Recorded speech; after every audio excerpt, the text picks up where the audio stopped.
കലാമണ്ഡലത്തിലെ താൽക്കാലിക അധ്യാപകർ വീണ്ടും സമരത്തിൽ. പിരിച്ചുവിടൽ ഉത്തരവ് റദ്ദാക്കിയുള്ള ഉത്തരവിറക്കിയില്ല എന്നാരോപിച്ചാണ് സമരം.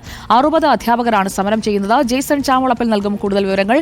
ജെയ്സൺ, കലാമണ്ഡലത്തിൽ വീണ്ടും സമരത്തിലേക്ക് പോവുകയാണല്ലോ അധ്യാപകർ, എന്താണ് വിവരങ്ങൾ? കഴിഞ്ഞ ശനിയാഴ്ചയായിരുന്നു അനധ്യാപകരായ 120ഓളം പേരെ പിരിച്ചുവിടുന്ന ഒരു സാഹചര്യം ഉണ്ടായിരുന്നു. ഇതിനെതിരെ പ്രതിഷേധം ശക്തമായ സാഹചര്യത്തിലാണ് ഇവരെ തിരിച്ചെടുക്കാനായിട്ടുള്ള തീരുമാനത്തിലേക്ക് കാര്യങ്ങൾ എത്തുന്നത്. പക്ഷേ അതിൻ്റെ ഉത്തരവ് ഇതുവരെ സാംസ്കാരിക വകുപ്പിൽ നിന്ന് ഇറങ്ങിയിട്ടില്ല.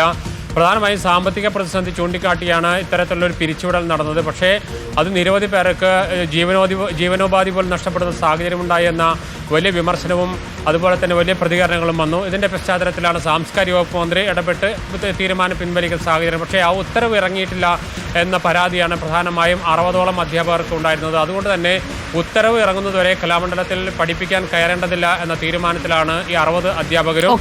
ഇന്നോ നാളെയോ ആയി ഉത്തരവ് ഇറങ്ങുമെന്നാണ് പ്രതീക്ഷിക്കുന്നത്. അതുവരെ ക്ലാസ് എടുക്കാൻ കയറേണ്ട എന്ന തീരുമാനത്തിലാണ് അധ്യാപകർ ഇപ്പോൾ. സുജയ. ശരി ജെയ്സൺ.